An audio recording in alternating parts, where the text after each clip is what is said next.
Right, good morning and welcome back to the channel, and you join me on a really nice sunny autumn day here in September on the sea out there warming up. And today I'm going to have a chat about a particular brand, and that's Triumph, one of my favourite brands, who are doing a little quite well at the moment. I'll see you down the road. Thanks for joining me again. Great to have you with me, and thanks to all the new subscribers. I do appreciate it if you subscribed recently. I think I'll pop down the lane here today, although last time I came along here the little lane was actually closed. Let's have a look. Oh, and it still is. So we won't go this way, we'll go this way instead. Right, yes, Triumph. So I was reading this morning, it's been announced that Triumph in India are bringing out a new version of the 400. Not sure exactly yet what it's going to be, but I think there's a good chance it may be the Thruxton.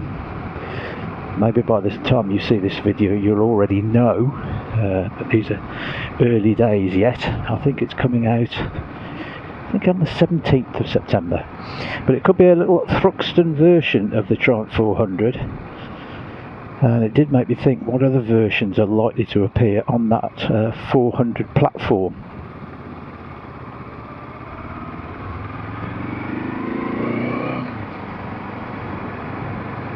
And I think the obvious one would be an adventure, a little adventure bike, rather than not the Scrambler, but a more serious little, a mini Tiger if you like, a 400 Tiger. That would be another bike that I think would sell immensely well, especially since Triumph will have watched the success of the CF Moto MT450,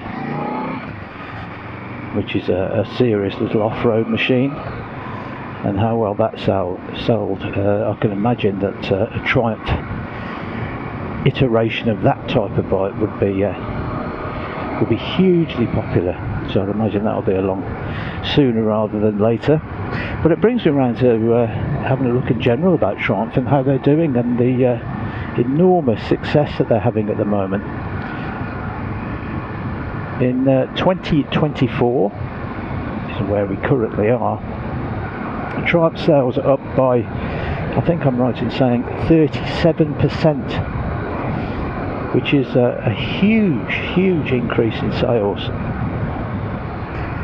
And of course, in particular, in the market segment in which they operate.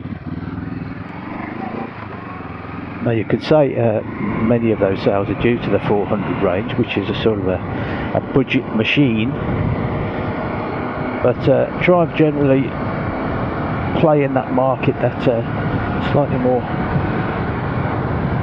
higher priced market, and the sales across the board have actually been rising by all accounts. And although quite a bit of it is to do with the 400, it's not universally just that. The sales in all their ranges, across the ranges, have been increasing. And that is at a time where the other luxury brands, or brands pitched at a higher price like Ducati and BMW, are relatively stagnant in their sales. They've been bucking the trend very much.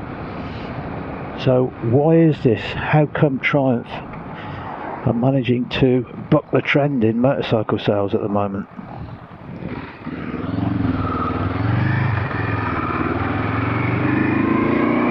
Well, I would say certainly, as well as the 400, the other bike that's been hugely successful, or let's say a little range that's been very successful, is the 660 bikes, the Tiger 660 and of course the Trident, which were brought in at a more budget end of the market, offering really good value for money. Those are both sold very well, so I understand.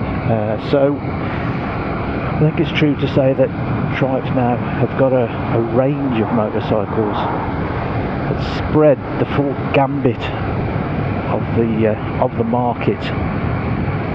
And of course they have that cachet that they've managed to grow over the years of their brand being seen as something to aspire to, similar to Ducati, BMW, and the other sort of posh brands, should we say, like that, MV Augusta maybe, those type of brands, and they've managed to create for themselves a real niche in the market. Now, of course, a lot of people mention the thing about them being built in Thailand now.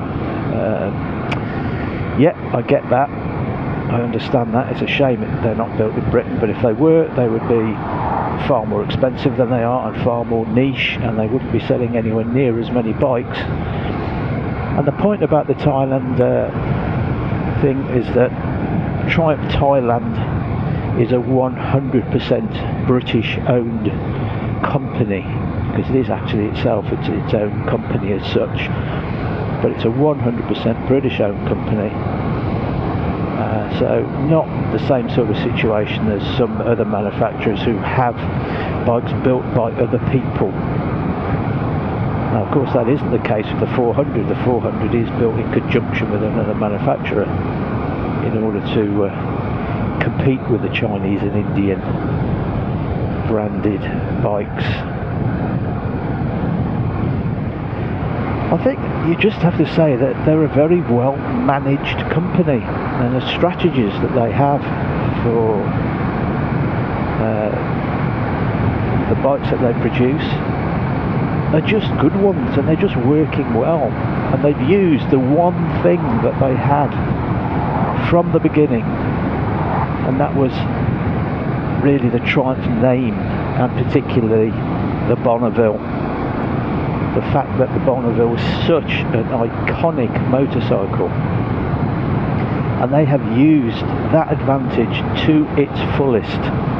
As we know, basically the Bonneville, and I don't just mean the 900 and 1200 Bonnevilles, but also now with the 400s, really, it's used that Bonneville look, that Bonneville cachet to its advantage.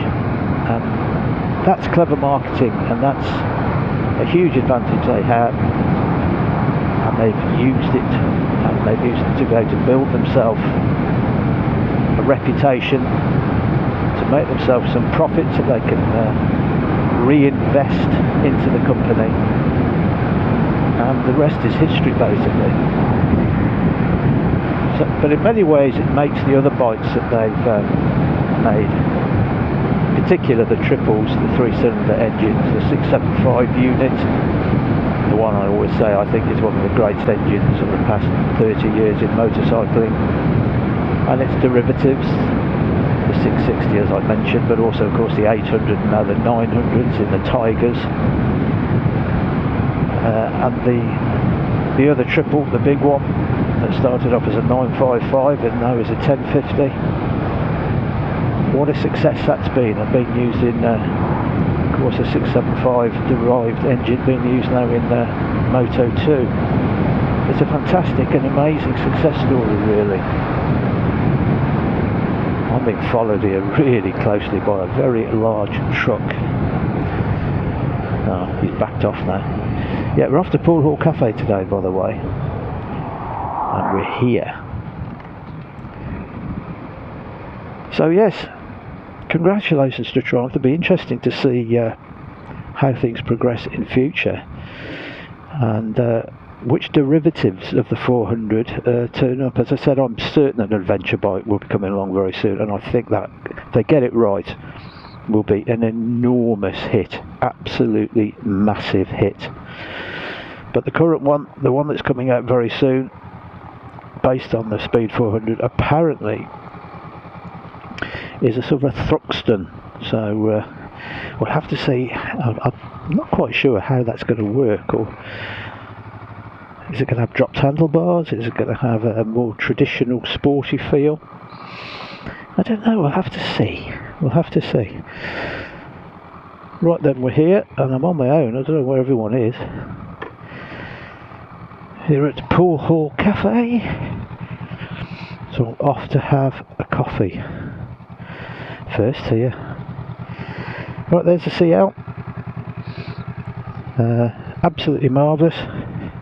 People say if you love Triumph, how come you're riding a Honda? Well, obviously the CB400, the Triumph 400 Scrambler wasn't out when I bought the CL, and maybe I would have considered it had it have been.